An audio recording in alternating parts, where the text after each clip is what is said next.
bienaventurados en el cielo deben amar a Dios, porque lo ven sin velos, en su deslumbrante belleza. Esto los hace indescriptiblemente felices. Nosotros lo sabemos, y este conocimiento nos enfurece. Los hombres, en la tierra, que conocen a Dios por la creación y por la revelación, pueden amarlo. Pero no están obligados a hacerlo.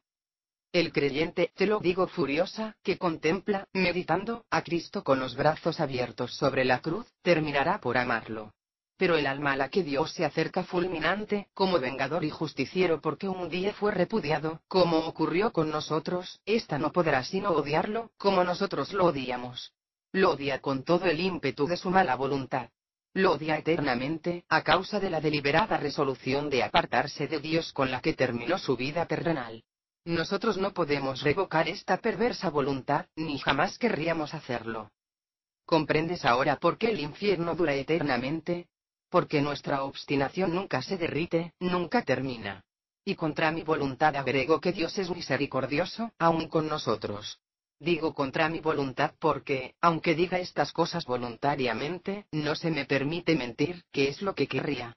Dejo muchas informaciones en el papel contra mis deseos. Debo también estrangular la avalancha de palabrotas que querría vomitar. Dios fue misericordioso con nosotros porque no permitió que derramáramos sobre la tierra el mal que hubiéramos querido hacer. Si nos lo hubiera permitido, habríamos aumentado mucho nuestra culpa y castigo. Nos hizo morir antes de tiempo, como hizo conmigo, o hizo que intervinieran causas atenuantes. Dios es misericordioso, porque no nos obliga a aproximarnos a Él más de lo que estamos, en este remoto lugar infernal. Eso disminuye el tormento. Cada paso más cerca de Dios me causaría una aflicción mayor que la que te produciría un paso más rumbo a una hoguera. Te desagradé un día al contarte, durante un paseo, lo que dijo mi padre pocos días antes de mi comunión. Alégrate, Anita, por el vestido nuevo. El resto no es más que una burla. Casi me avergüenzo de tu desagrado. Ahora me río. Lo único razonable de toda aquella comedia era que se permitiera comulgar a los niños a los 12 años. Yo ya estaba, en aquel entonces, bastante poseída por el placer del mundo. Sin escrúpulos, dejaba a un lado las cosas religiosas. No tomé en serio la comunión. La nueva costumbre de permitir a los niños que reciban su primera comunión a los 7 años nos produce furor. Empleamos todos los medios para burlarnos de esto, haciendo creer que para comulgar debe haber comprensión. Es necesario que los niños hayan cometido algunos pecados mortales. La blanca hostia será menos perjudicial entonces, que si las recibe cuando la fe, la esperanza y el amor, frutos del bautismo, escupo sobre todo esto, todavía están vivos en el corazón del niño. ¿Te acuerdas que yo pensaba así cuando estaba en la tierra? Vuelvo a mi padre. Peleaba mucho con mamá. Pocas veces te lo dije, porque me avergonzaba. Qué cosa ridícula la vergüenza. Aquí, todo es lo mismo. Mis padres ya no dormían en el mismo cuarto. Yo dormía con mamá, papá lo hacía en el cuarto contiguo, donde podía volver a cualquier hora de la noche. Bebía mucho y se gastó nuestra fortuna. Mis hermanas estaban empleadas, decían que necesitaban su propio dinero. Mamá comenzó a trabajar. Durante el último año de su vida, papá la golpeó muchas veces, cuando ella no quería darle dinero. Conmigo, él siempre fue amable. Un día te conté un capricho del que quedaste escandalizada. ¿Y de qué no te escandalizaste de mí? Cuando devolví 2 veces un par de zapatos nuevos, porque la forma de los tacos no era bastante moderna. En la noche en que papá murió, víctima de una apoplejía, ocurrió algo que nunca te conté, por temor a una interpretación desagradable. Hoy, sin embargo, debes saberlo. Es un hecho memorable. Por primera vez, el espíritu que me atormenta se acercó a mí. Yo dormía en el cuarto de mamá. Su respiración regular revelaba un sueño profundo. Entonces, escuché pronunciar mi nombre. Una voz desconocida murmuró: ¿qué ocurrirá si muere tu padre? Ya no lo quería a papá, desde que había empezado a maltratar a mi madre. En realidad, no amaba absolutamente a nadie, solo tenía gratitud hacia algunas personas que eran bondadosas conmigo. El amor sin esperanza de retribución en esta tierra solamente se encuentra en las almas que viven en estado de gracia. No era ese mi caso. Ciertamente, él no morirá, le respondía el misterioso interlocutor. Tras una breve pausa, escuché la misma pregunta. Él no va a morir. Repliqué con brusquedad. Por tercera vez, me preguntaron qué ocurrirá si muere tu padre.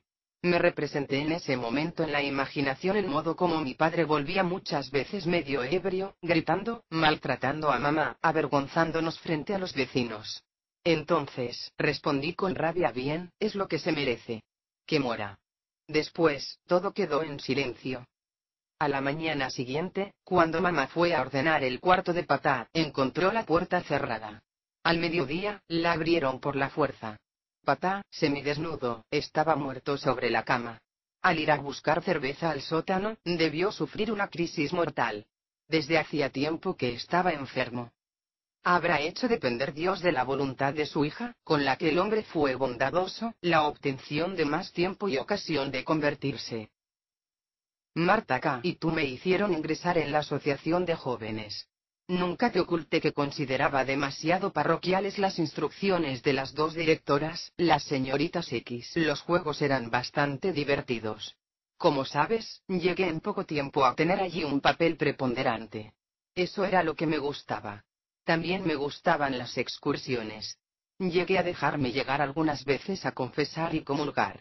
Para decir la verdad, no tenía nada para confesar. Los pensamientos y las palabras no significaban nada para mí. Y para acciones más groseras todavía no estaba madura. Un día me llamaste la atención: Ana, si no rezas más, te perderás. Realmente, yo rezaba muy poco, y ese poco siempre a disgusto, de mala voluntad.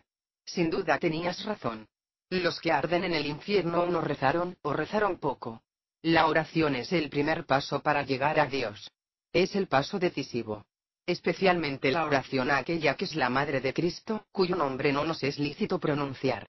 La devoción a ella arranca innumerables almas al demonio, almas a las que sus pecados las habrían lanzado infaliblemente en sus manos. Furiosa continuó, porque estoy obligada a hacerlo, aunque no aguanto más de tanta rabia. Rezar es lo más fácil que se puede hacer en la tierra. Y justamente de esto, que es facilísimo, Dios hace depender nuestra salvación. Al que reza con perseverancia, paulatinamente Dios le da tanta luz, y lo fortalece de tal modo, que hasta el más empedernido pecador puede recuperarse, aunque se encuentre hundido en un pantano hasta el cuello. Durante los últimos años de mi vida ya no rezaba más, privándome así de las gracias, sin las que nadie se puede salvar. Aquí, no recibimos ningún tipo de gracia. Aunque la recibiéramos, la rechazaríamos con escarnio. Todas las vacilaciones de la existencia terrenal terminaron en esta otra vida. En la tierra, el hombre puede pasar del estado de pecado al estado de gracia. De la gracia, se puede caer al pecado. Muchas veces caí por debilidad, pocas, por maldad. Con la muerte, cada uno entra en un estado final, fijo e inalterable. A medida que se avanza en edad, los cambios se hacen más difíciles. Es cierto que uno tiene tiempo hasta la muerte para unirse a Dios o para darle las espaldas. Sin embargo, como si estuviera arrastrado por una correntada, antes del tránsito final, con los últimos restos de su voluntad debilitada, el hombre se comporta según las costumbres de toda su vida. El hábito, bueno o malo, se convierte en una segunda naturaleza. Es esta la que lo arrastra en el momento supremo. Así ocurrió conmigo. Viví años enteros apartada de Dios. En consecuencia, en el último llamado de la gracia, me decidí contra Dios. La fatalidad no fue haber pecado con frecuencia, sino que no quise levantarme más. Muchas veces me invitaste para que asistiera a las predicaciones o que leyera libros de piedad. Mis excusas habituales eran la falta de tiempo. ¿Acaso podría querer aumentar mis dudas interiores? Finalmente, tengo que dejar constancia de lo siguiente: al llegar a este punto crítico, poco antes de salir de la asociación de jóvenes, me habría sido muy difícil cambiar de rumbo.